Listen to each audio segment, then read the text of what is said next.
Bismillahirrahmanirrahim. Assalamualaikum warahmatullahi wabarakatuh. Alhamdulillah, nahmaduhu wa nasta'inuhu wa nastaghfiruh wa na'udzu billahi min syururi anfusina wa sayyiati a'malina.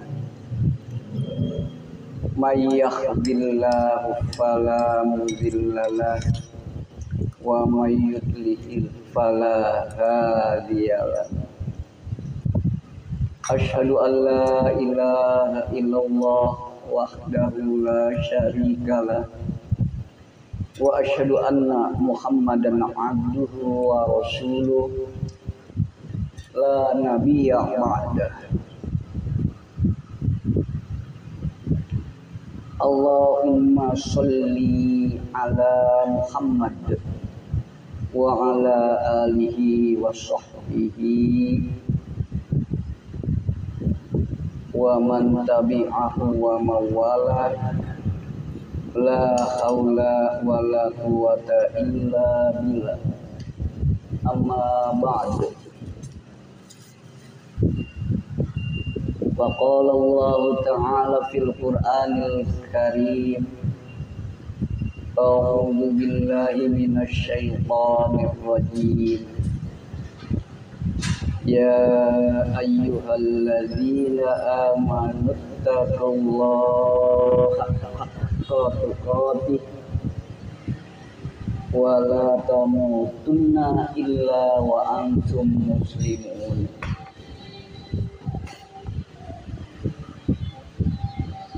Wa qala Rasulullah sallallahu alaihi wasallam, ittaqillah haitsu ma kunta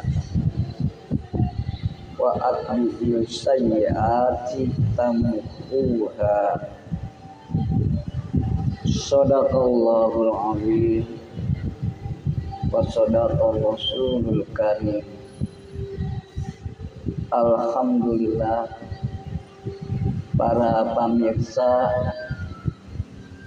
yang berada di rumah masing-masing, yang tentunya kita mengharapkan ridho dari Allah Subhanahu wa Ta'ala.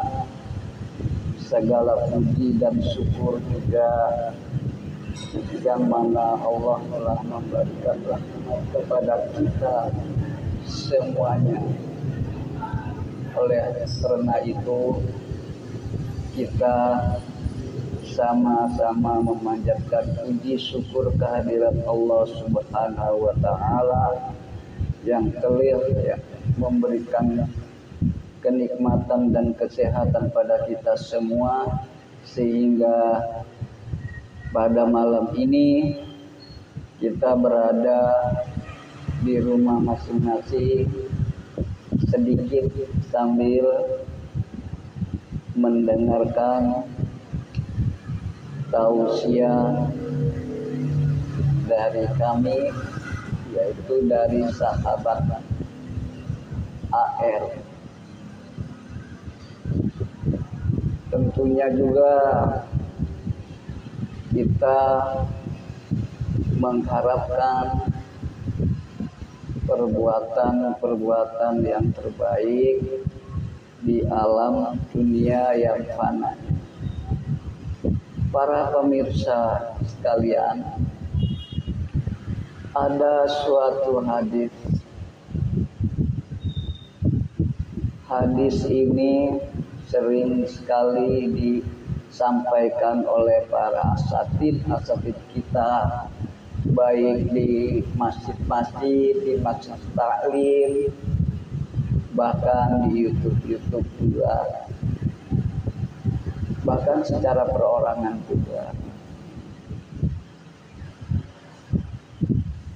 Oleh karena itu, izinkan saya untuk membacakan hadis tersebut, insya Allah.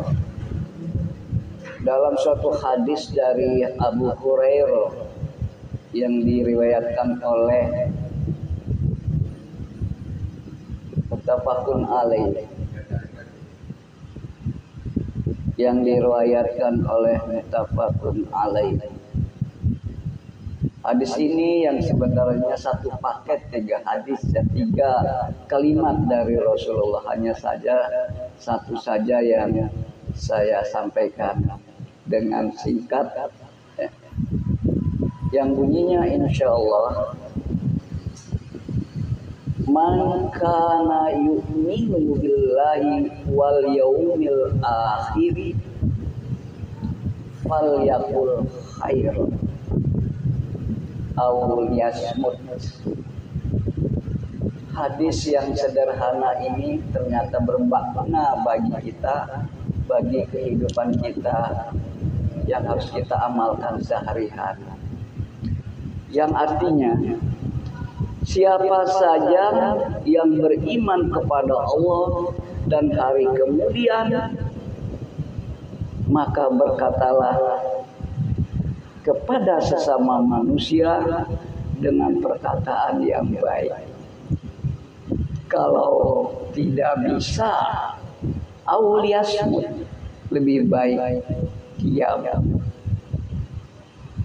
Dalam suatu ayat, ya ada ayat surat Al-Baqarah, saya ambil yang pendeknya saja, yang itu agak panjang, yang bunyinya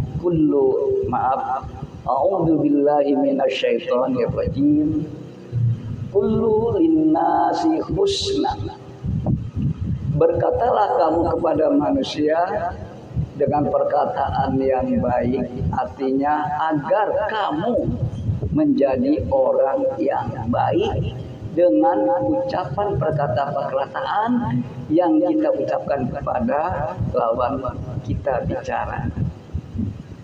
Jadi maksud ayat itu berkatalah kepada manusia dengan yang baik, artinya agar kamu menjadi orang yang baik.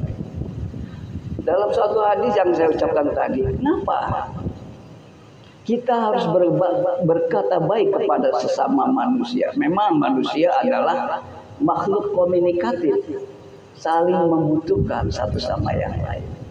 Dan diajarkan kita untuk berkomunikasi, untuk berkomunikasi. Ya. Diajarkan oleh Rasulullah, kita saling membutuhkan atau kita saling bercakap-cakap.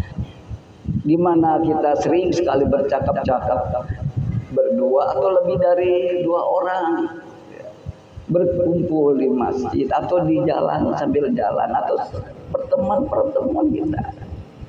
Gitu. Loh, kenapa kita harus berkata baik? Dianjurkan berkata baik, kalau baru saja diam. Sebab Allah menciptakan manusia dari tanah, dari bermacam tanah. Ada tanah merah, ada tanah hitam. Tahu nggak tanah hitam? Tanah hitam itu dulu waktu kecil itu namanya lempung. Lempung itu, tanah lempung itu yang warna itu bisa dibikin apa saja, dibikin kerbau, dibikin burung, bisa dia. Dan juga dicampur dengan tanah putih. Ya, jadi Allah menciptakan dengan tanah bukan hanya seluruh tanah satu warna, dengan bermacam warna. Yang tadi saya sebutkan, tanah merah, tanah yang warna hitam, tanah yang warna putih. Itu dijadikan satu selama 12 tahun. Setelah 12 tahun baru Allah memberikan ruh ke dalam ciptaan Allah itu, yaitu Adam alaihissalam, selama 12 tahun. Dan kemudian selanjutnya tidak saya ceritakan. Artinya Allah menciptakan Adam dari tanah dengan bermacam-macam tanah. Artinya bahwa manusia akan hidup di dunia itu bermacam-macam bakar, bermacam-macam sifat. Kalau kita berkata kepada manusia, jatuh kepada sifat ada yang berwarna ini, berwarna lunak. Ya, jatuh kepada berwarna ini. Jadi akhirnya karakter manusia itu berbeda-beda. Ada yang sensitif kalau menerima kita bicara. Kalau kita menerima pembicaraan orang lain, ada yang sensitif, perasa, tersinggung. Dan ada juga yang menerima dengan cara yang baik, menerima dengan cara halus, gitu loh. Ada juga yang kasar. Ya, jadi orang yang bicaranya baik, karena mereka di antara mereka ada yang sensitif, tersinggung, ada marah, gitu loh. Apalagi berkata kepada orang yang sifatnya kasar.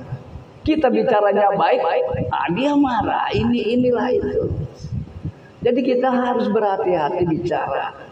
Ya, walaupun bagaimanapun kita tetap harus bicara lembut. Andai kata-kata salah satu yang menendam sensitif itu biarkan saja. Orang kita bicaranya baik, lembut, ya, dengan penuh kegembiraan. Memang bicara itu kita sifatnya basiru walaupun nafiru. Gembirakanlah seseorang itu dan jangan bikin membesarkan, jangan bikin marah.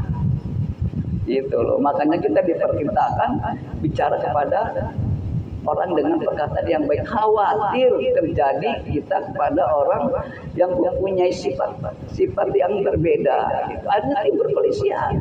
Dan kita juga harus tahu. Kita bicara sama siapa? Orang tua. Dan kita harus bicara dengan orang segaya orang tua. Kita hormati orang tua, bapak, gitu misalnya ya. Bapak yang ini kalau ini harus seperti ini. Dan juga bapak juga kalau bicara dengan yang muda juga ya seperti bapak juga, gitu loh. Dan kita hormati orang tua. Jadi beda kita bicara sama orang tua dengan anak muda. Meskipun beda dengan anak tua, kita bicara dengan yang muda, tetap kita tidak boleh terlalu kasar. Pokoknya sifat basiru walaupun nafir kita tanamkan dalam kehidupan sehari-hari. Gembirakanlah orang itu. Sampaikanlah kabar gembira. Jangan sampai di antara mereka sangat menggusarkan gitu. Jadi mereka suka, kita juga suka. Jadi itulah yang termasuk berkata baik itu termasuk amal soleh yang baik. Orang senang banget kalau kita bicaranya baik. Bagi mereka yang mempunyai sifat tanggapan yang baik. Makanya lebih baik kalau kita bicara, kalau lagi sama-sama berpikir dulu kalau mau bicara. Gitu. Nah kalau nggak bisa, lebih baik diam. Diamnya jangan diam fasih. Mulut diam, hati juga diam. Jangan ngedumel gitu. Jangan ngedumel gitu. Jadi intinya marilah kita sama-sama saling menghormati orang. Yang muda menghormati yang tua dalam pembicaraan, dan pembicaraan orang tua pun kepada yang muda juga dengan cara yang baik. Jangan mentang-mentang kita tua bicara sembrono kepada anak-anak yang lebih muda. Itu akan menimbulkan suatu perbuatan yang negatif, akan menjadi permusuhan, kebencian. Di Islam tidak boleh ada kebencian dan tidak boleh ada permusuhan. Ingat bahwa kebencian itu adalah awal dari permusuhan. Permusuhan itu adalah awal dari pertikaian, hanya karena mulut. Hanya karena mulut, hanya suara ketika. Ada suatu hadis yang sangat mengerikan bagi kita semuanya. Rasulullah pernah bersabda kepada sahabat-sahabatnya, tahu nggak kamu? Tahu tidak bahwa yang menyebabkan masuknya neraka seseorang itu dari ini? Rasulullah menunjukkan isyarat menunjuk kepada bibirnya. Gitu. Maka hati-hatilah kita bicara. Semoga bermanfaat. Dari saya Ramlan Al-Fakir ya, yang sengaja saya bersedia di sahabat AR ya. Tentunya Semoga bermanfaat tausiah saya, dan jika ada kata-kata yang salah yang menyinggung perasaan para pemirsa di rumah, saya mohon minta maaf dan bukakanlah hati para pemirsa untuk memaafkan saya. Subhanakallahumma rabbana wa bihamdika asyhadu an la ilaha illa anta astaghfiruka wa atubu ilaik wa aqu minkum. Wassalamu alaikum warahmatullahi wabarakatuh.